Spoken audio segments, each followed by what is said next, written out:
So, in terms of access, the ministry is rolling out, the rollout of NHIF has so far been successful. We have more than 6 million Kenyans covered. So my question is, millions are yet to be covered. What is the health ministry planning to do to get more Kenyans covered?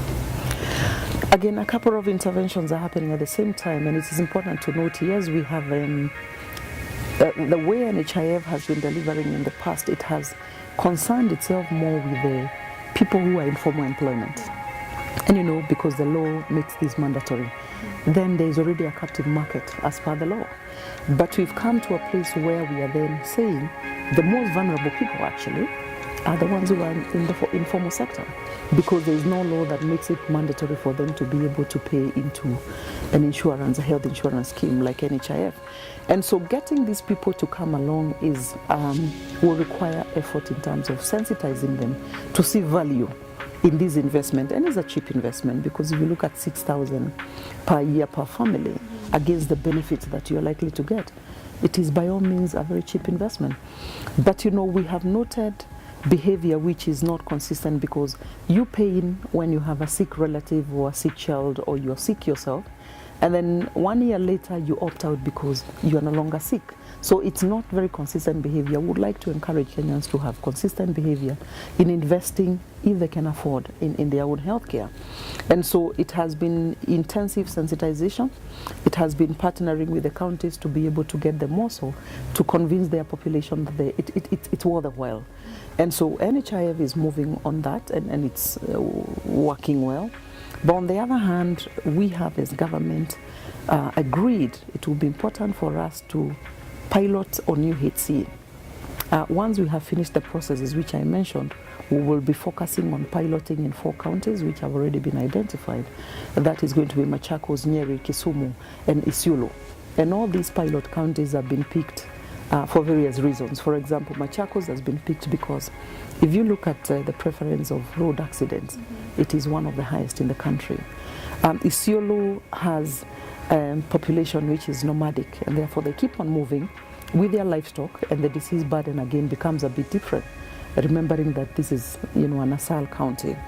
Nyeri has been selected because the highest incidence of non-communicable diseases, and in particular diabetes, happens to be Nyeri across the country, whereas Kisumu has been picked because the incidence of infectious diseases again is highest in Kisumu.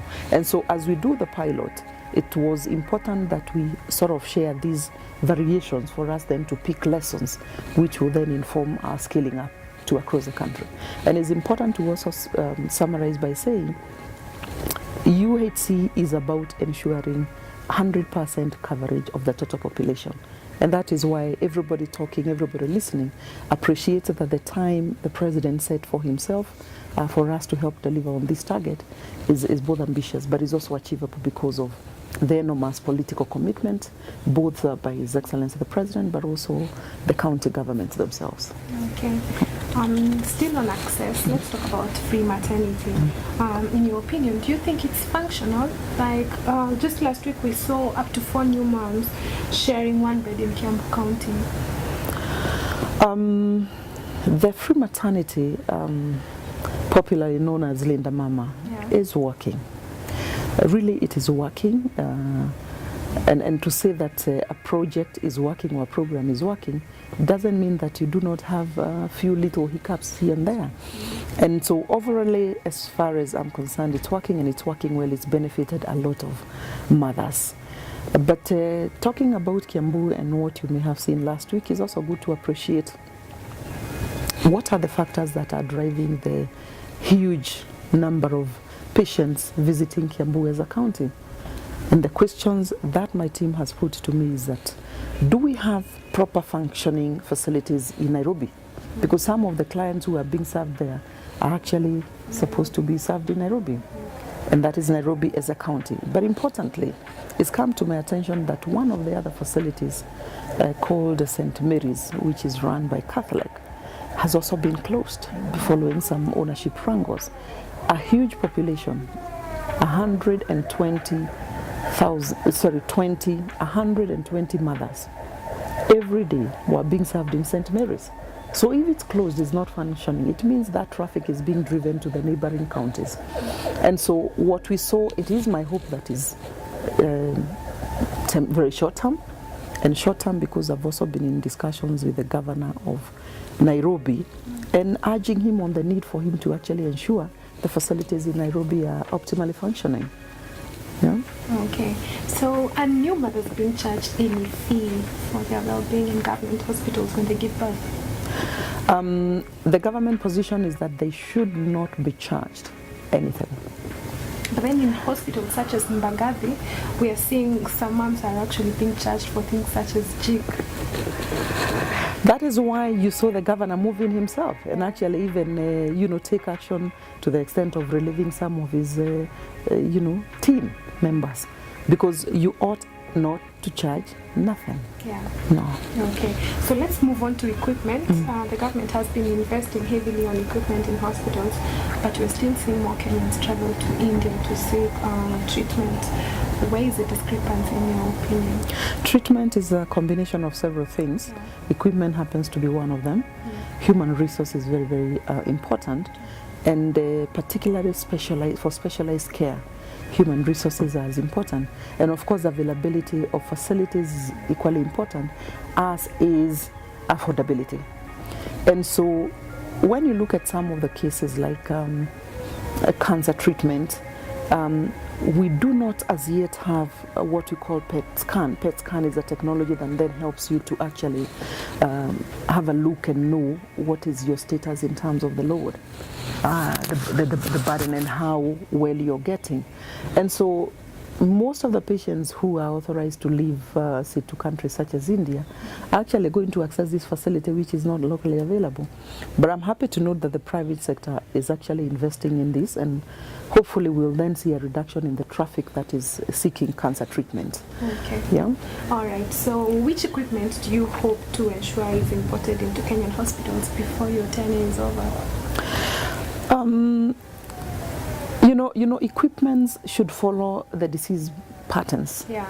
And the investment already made in by way of equipment is in response to particularly the increasing burden of cancer, increasing burden of injuries caused by the road accidents. You realize there is quite a lot of road accidents on our roads lately. And so we have invested in terms of radiography equipment. We have invested in terms of renal, again, because we have a lot of kidney-related diseases.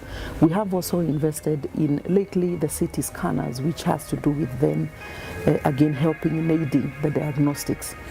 And like I indicated before, it is my hope and desire that we now come back and invest in the very basic equipments, because all the equipment we are talking about here are on the end of curative treatment.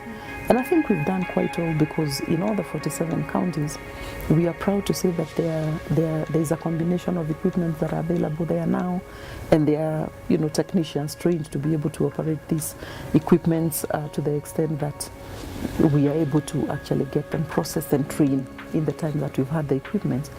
My desire and vision is now to come to the primary healthcare level and invest in equipment which are simple to operate, that are portable, so they are small in size, so that our nurses, community registered nurses and community health workers and volunteers are actually able to move around the communities door to door, and be able to actually do some level of screening, do some level of detection of the blood pressure, do a little bit of checking on the blood sugar, so that simply then we begin the conversation around early screening.